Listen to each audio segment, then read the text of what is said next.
Welcome back. आगाज में आपको बताएं, वज़ीर-ए-आज़म के खिलाफ अदम एतमाद पर एतमाद में लेने का मिशन। पीडीएम सरबराह मौलाना फजलुर रहमान चौधरी बरादरान के पास पहुंच गए हैं। चौधरी शुजात हुसैन और परवेज़ इलाही से मुलाकात इस वक्त जारी है। बात करेंगे, मज़हर इकबाल हमारे साथ मौजूद हैं। मज़हर, क्या इम्कान है, कब तक ये मुलाकात जारी रहेगी? जी तकरीबन 5:30 बजे मौलाना फजलुर रहमान चौधरी बरादरान की रहायशगाह ज़हूरुल्लाही रोड पहुँचे। उनके साथ उनके साहबजादे मौलाना असद महमूद थे। चौधरी परवेज़ इलाही ने उनका इस्तकबाल किया।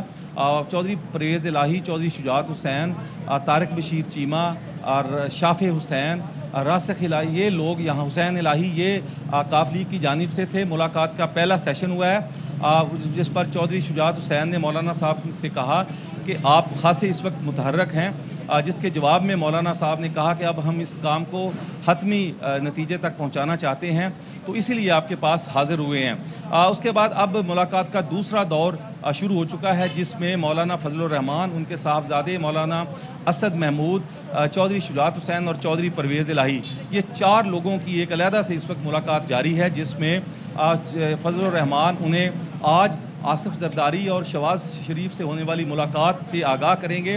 पीडीएम के जो अब तक के फ़ैसले हैं उनके बारे में भी उनको इत्माद में लेंगे, और जो इस वक्त अदम इत्माद की बातें चल रही हैं सूबे में भी और मरकज़ में भी, उस बारे में चौधरी बरादरान से तावन की दरख्वास्त करेंगे।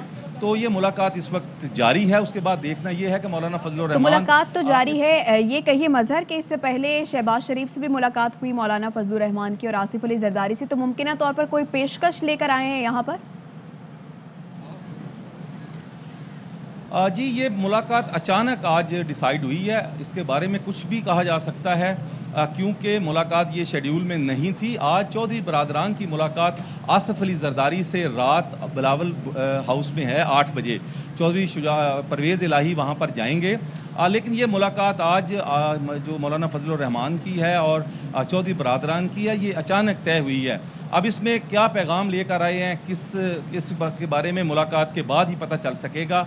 और ख़ुसूसी तौर पर वो अदम एतमाद, इस वक्त जो वज़ीर-ए-आज़म के ख़िलाफ़ बातें हो रही हैं, एक मूवमेंट चली हुई है, उस बारे में चौधरी बरादरान से जो है वो तावन की दरख्वास्त करेंगे। ये इस वक्त यहाँ पर जो सूरत हाल है कि मौलाना फजलुर रहमान की दूसरी नशिस्त चौधरी बरादरान से अलहदगी में इस वक्त जारी है। जी अच्छा, तो मज़हर ये कहिए कि ज़ोहराने में बैठ के डिसाइड हुआ था कि अब चौधरी बरादरान से मुलाकात के लिए जाना है, या पहले से ही डिसाइडेड था? ये तकरीबन ज़ोहराने के वक्त ही तय हुआ है, क्योंकि सुबह कोई ऐसी मुलाकात का यहाँ पर नहीं था। अचानक ही ये जो है वो मुलाकात तय हुई है, क्योंकि वजह मौलाना फजलुर रहमान शहबाज शरीफ से मिलने यहाँ मॉडल टाउन पहुँचे हैं, तो उस मुलाकात में ही जो है मौलाना फजलुर रहमान की चौधरी बरादरान से मुलाकात तय हुई है। तो अब चौधरी बरादरान जो है वो उनसे मुलाकात कर रहे हैं, तो अब कुछ भी इसमें कहना कबल सही है। मज़हर इकबाल हमें अपडेट कर रहे हैं, और ये दिलचस्प डेवलपमेंट है। ऑपोजिशन इस वक्त मुलाकातें कर रही है, हुकूमत के खिलाफ तहरीक अदम एतमाद लाने के सिलसिले में इत्तेहादियों से भी मुलाकातें हो रही हैं, और आज ज़ोहराना दिया गया, और उस ज़ोहराने में ये डिसाइड हुआ कि काफ लीग से भी, जो कि हुकूमत की इत्तेहादी है, उससे मुलाकात के लिए पहुँचेंगे। तो मौलाना फजलुर रहमान जो कि पीडीएम के सरबराह हैं, वो पहुँचे हैं चौधरी बरादरान के घर, और अभी मुलाकात जारी है। और इससे पहले नवाज लीग के सदर और अपोजिशन लीडर शहबाज शरीफ का साबिक सदर आसिफ अली जरदारी, बिलावल भुट्टो और मौलाना फजलुर रहमान को ज़ोहराना। खाने की मेज़ पर इमरान खान को घर भेजने के लिए अदम एतमाद की हिकमत अमली पर तफसीली बातचीत हुई है। पीपल्स पार्टी के चेयरमैन आसिफ अली जरदारी ने चौधरी बरादरान को भी इशाये पर मदऊ कर लिया।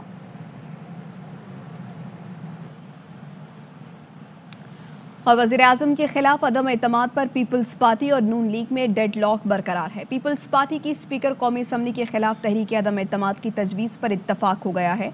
Head of investigation cell Naeem Ashraf but हमारे साथ मौजूद है, मजीद वो बताएंगे। बताइए नईम। जी बिल्कुल, स्पीकर कौमी असम्बली के खिलाफ जो है अपोजिशन का इत्तफाक हुआ है कि उनके खिलाफ पहले तहरीक अदम एतमाद लाई जाएगी, क्योंकि एक बहुत बड़ा इख्तलाफ था पीपल्स पार्टी और मुस्लिम लीग नून में वज़ीर-ए-आज़म के खिलाफ तहरीक पर। क्योंकि उसमें ये तय नहीं हो रहा था कि अगर तहरीक कामयाब हो गई तो उसके बाद की जो सूरत हाल है उसमें पीपल्स पार्टी जो है उसकी पोजीशन थी कि पार्लिमानी साल मुकम्मल हो, जो भी वजीर आजम हो, जबकि मुस्लिम लीग नून जो है वो हर सूरत इलेक्शन फौरी चाहती थी। इसी वजह से आज मौलाना फजलुर रहमान इस डेडलॉक को खत्म करने आज आए थे और उसमें जो आज मुलाकात हुई है जिसमें तीनों चारों जमातें जो बड़ी थी वो शरीक थी और उनमें यही फैसला हुआ है और ये इत्तफाक हुआ है कि कौमी असम्बली के स्पीकर के खिलाफ पहले तहरीक अदम एतमाद लाई जाएगी। और उसकी एक और बड़ी वजह है कि जो अरकान हैं जिनके ऊपर ये सारा इत्तफाक किया हुआ है वो PTI के नाराज अरकान जो हैं उनको भी इसमें छुपाया जा गया, क्योंकि स्पीकर के खिलाफ जो तहरीक अदम एतमाद पर वोटिंग है वो खुफिया होगी और ये पता नहीं चलेगा कि किसने किसको कहाँ वोट दिया।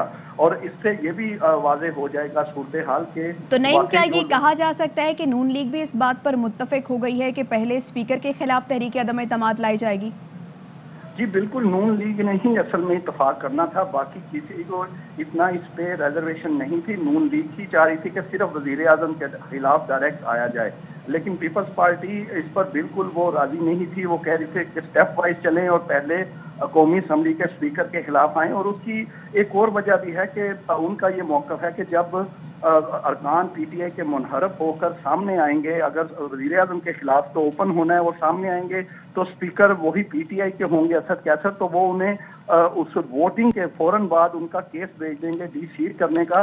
तो फिर इतने लोगों को टिकटें कौन देगा और कहाँ इलेक्शन होंगे? फिर बात की अभी तक इनकी वजाहत वाज़ेह पॉलिसी भी नहीं है, कोई फैसला नहीं हो रहा कि अगर वज़ीर आज़म इन हाउस चेंज होती है, को वज़ीर आज़म बदल भी जाते हैं तो फिर कौन आएगा और कितने अरसे के लिए होगा? ये इसमें डेडलॉक था और इसी वजह से अब इत्तफाक किया है। तो पंजाब में भी तब्दीली के हवाले से बातें चल रही थी नईम, उस हवाले से क्या अपडेट है? क्योंकि मौलाना फजलुर रहमान फौरी हम देख रहे हैं कि मुलाकात के लिए चले गए हैं चौधरी बरादरान से। जी, वो बिल्कुल पंजाब पे बिल्कुल सीरियसली हो रहा है और उसको क्योंकि अभी तक मुस्लिम लीग काफ ने कोई हमायत नहीं बताई, इसीलिए उसको थोड़ा सा डिले किया गया है और आज मुलाकात भी चौधरी बरादरान से इसीलिए हो रही है। लेकिन कौमी असम्बली के स्पीकर पर क्योंकि अब इन्हें इतना ज्यादा आगे चले गई हैं, सारी अपोजिशन जमातें इतनी मुलाकातें कर ली हैं, इनको कम से कम फेस सेविंग चाहिए और वो फेस सेविंग कौमी असम्बली के स्पीकर के खिलाफ अदम एतमाद है। उससे इन्हें पता भी चल जाएगा कि क्या सूरत हाल है। ठीक है, नईम अशरफ भट्ट हमें अपडेट कर रहे थे और इत्तफाक ये पाया है कि पीपल्स पार्टी की स्पीकर कौमी असम्बली के खिलाफ तहरीक अदम एतमाद की तजवीज़ पर पाकिस्तान मुस्लिम लीग नून भी राज़ी हो गई है। बहुत शुक्रिया आपका। और हमारे 3 अरकान असम्बली को ख़रीदने की कोशिश की गई है। अपोजिशन अदम एतमाद के लिए बोलियां लगा रही है। वफाकी वज़ीर इत्तलात फवाद चौधरी का संगीन इल्ज़ाम, कहते हैं 2 सौदागरों में तय हुआ है कि कौन कितने में अरकान ख़रीदेगा, लेकिन हम अपोजिशन को हॉर्स ट्रेडिंग नहीं करने देंगे। फवाद चौधरी ने चैलेंज दिया कि अपोजिशन में हिम्मत है तो 24 घंटे में अदम एतमाद ला कर दिखाए। हमारे 3 MNA जिनमें एक जो है वो अक़लियती मेंबर है, एक खातून है, रिपोर्ट किया है कि उनको पैसे ऑफर किए गए हैं अदम एतमाद की।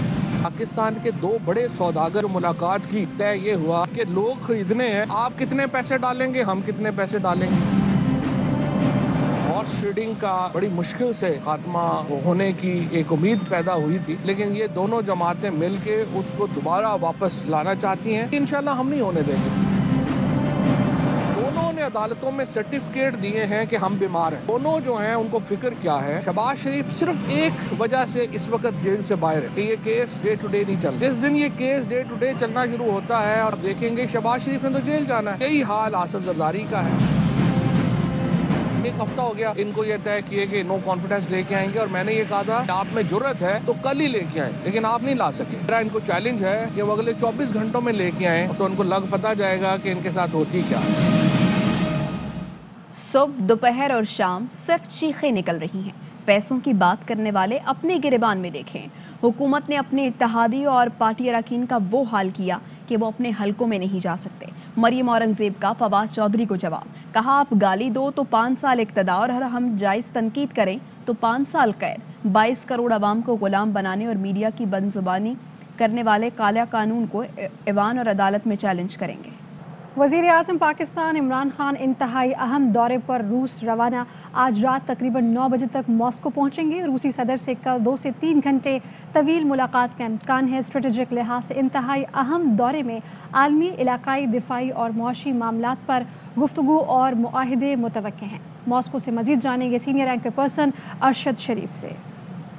वज़ीर आज़म आज पाकिस्तानी वक्त के मुताबिक तकरीबन 8:30-9 बजे मॉस्को में लैंड करेंगे। कल वज़ीर आज़म का इंतहाई अहम दिन है। सबसे अहम मुलाकात रशियन प्रेसिडेंट व्लादिमीर पुतिन के साथ है। मुलाकात एक्सपेक्टेड है कि कम से कम 2 से 3 घंटे तक जा सकती है। इस विजिट को प्राइम मिनिस्टर इमरान खान के स्ट्रेटेजिक इंपॉर्टेंस का विजिट इसलिए भी कहा जा रहा है, मल्टीलेटरल फोरम जिसमें अक़वाम मुत्तहिदा भी शामिल है, वहाँ पे एक दूसरे की सपोर्ट के हवाले से भी बातचीत होगी। पाकिस्तान फैटिफ के हवाले से भी रशियन फेडरेशन की मदद हासिल करने के लिए इन मुलाकातों में पॉइंट उठाएगा। पाकिस्तान की न्यूक्लियर सप्लाई ग्रुप में मेंबरशिप के हवाले से भी रशियन काउंटर पार्ट के साथ गुफ्तगू आज के विजिट में शामिल है। पाकिस्तान की दिफाई ज़रूरियात के हवाले से भी बातचीत होगी। जिन मुआहदों की बुनियाद रखी जा रही है उसमें रशियन फोर्सेस के साथ रेगुलर मिलिट्री एक्सरसाइज भी शामिल है। रशियन डिफेंस इक्विपमेंट पाकिस्तान हासिल करने के लिए रशिया से बातचीत करेगा। जो रशिया ने S-400 मिसाइल सिस्टम भारत को दिया है उस हवाले से भी शायद बातचीत सामने आए। जो शॉर्ट टर्म ऑब्जेक्टिव्स हैं वो 6 महीने से 1 साल के अंदर अंदर हासिल करने की बात है। कुछ इमीडिएटली है, इसमें एक फाइनेंशियल एग्रीमेंट है, शेयर होल्डर्स एग्रीमेंट है। पाकिस्तान स्ट्रीम गैस पाइपलाइन का तवक्को की जा रही है कि मिनिस्ट्री ऑफ एनर्जी और पेट्रोलियम डिवीजन उसको बाकायदा तौर पर फाइनल कर लेगी। एक ब्रेक के बाद वापस आएंगे। Welcome back. और शहीद सहाफ़ी अतहर मतीन का मुबैना कातिल खुजदार से गिरफ्तार। ज़राए के मुताबिक खुजदार में हसास इदारों और कराची पुलिस ने मुश्तरका कार्रवाई की। ये कार्रवाई खुजदार के इलाकों खंड और खटान में की गई। मुबैना कातिल आबिद अमीन ने खातीन के लिबास में फ़रार की नाकाम कोशिश की। कार्रवाई में अतहर मतीन के मुबैना कातिल आबिद अमीन समेत 4 अफराद को गिरफ्तार किया गया। ताहम कातिल गैंग का सरगना खंड के इलाके में चकमा देकर फरार हो गया। शहीद सहाफ़ी अतहर मतीन के गिरफ्तार मुबैना कातिल की तस्वीर ARY न्यूज़ ने हासिल कर ली। सिंध पुलिस का ये दावा था कि हमें पता है कि लोकेशन कहाँ है, तो उनकी निशानदेही पे हमारी जो लोकल पुलिस है और हमारी बलूचिस्तान की पुलिस ने फुल सपोर्ट दी और ये इसमें कामयाब हो गए और उसको अरेस्ट कर लिया। खवातीन के लिबास में चेंज करके ये फरार होने की कोशिश कर रहा था। ये वहीं के लोकल है और ये वही बंदा है जिसने फायर किया था। फिलहाल तो एक अरेस्ट हो गया, दूसरे की अभी तक खबर नहीं आई है। और कराची के इलाके CVU पर जाली पुलिस का जाली नाका लगाकर लंदन से शादी की दावत में आने वाला गैर मुल्की लूट लिया गया। मुकदमा दर्ज कर लिया गया। शहरी ने बताया कि इसके दामाद अपने दोस्त के साथ भतीजी की शादी में आए थे। क्लिफ्टन पर मनी चेंजर से 1000 पाउंड तब्दील कराने गए। CVU पर सफ़ेद कार में मुलजिमान ने खुद को पुलिस एहलकार जाहिर करके रोका। तलाशी के बहाने एक्सचेंज से तब्दील कराई, रकम लूट कर फरार हो गए।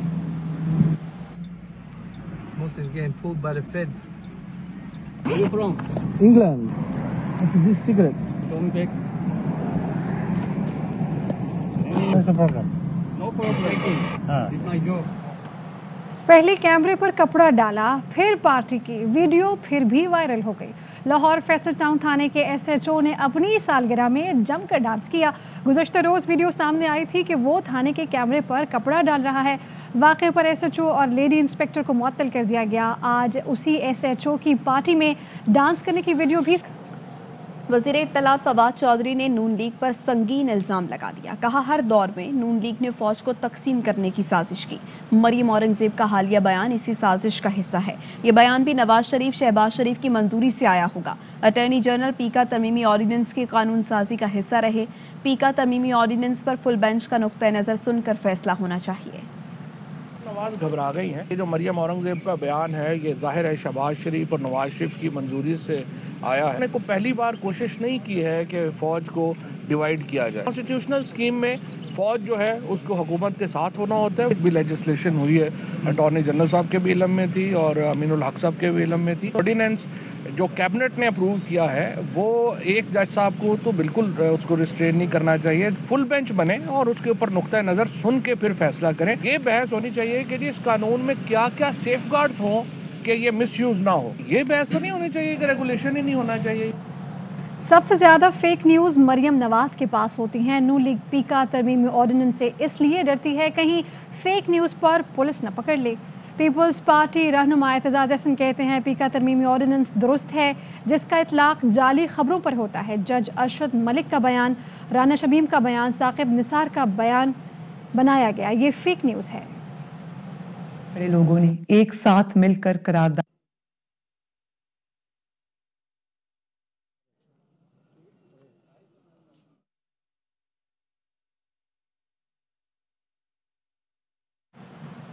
इस्लामाबाद हाई कोर्ट का पीका के तहत किसी को भी गिरफ्तार ना करने का हुक्म।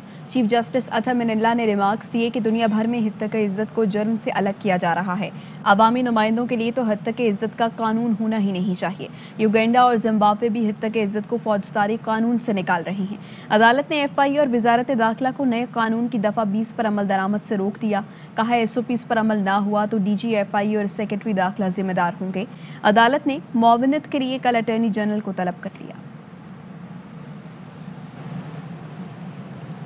और पीका तरमीम से मुत्तफिक नहीं, स्टेक होल्डर्स को एतमाद में नहीं लिया गया। तरमीमी ऑर्डिनेंस हुकूमत की अवामी हिमायत के लिए ख़तरा और आज़ादी इजहार राय के ख़िलाफ़ है। वफाकी वज़ीर IT अमीनुल हक का पीका तरमीमी ऑर्डिनेंस पर वज़ीर आज़म को ख़त। अमीनुल हक ने कहा कि बिला ज़मानत गिरफ्तारी और फेक न्यूज़ की तशरीह न होने से बेचैनी फैल रही है। सहाफ़ती तंजीमों और माहिरीन की राय ली जाती तो बेहतर तरमीम हो सकती थी। हर हुकूमत मीडिया से अपने ताल्लुकात का मज़ा लेती रही है। सहाफ़ी और सहाफ़ती और मीडिया तंजीमें हुकूमत के ख़िलाफ़ हो रही हैं।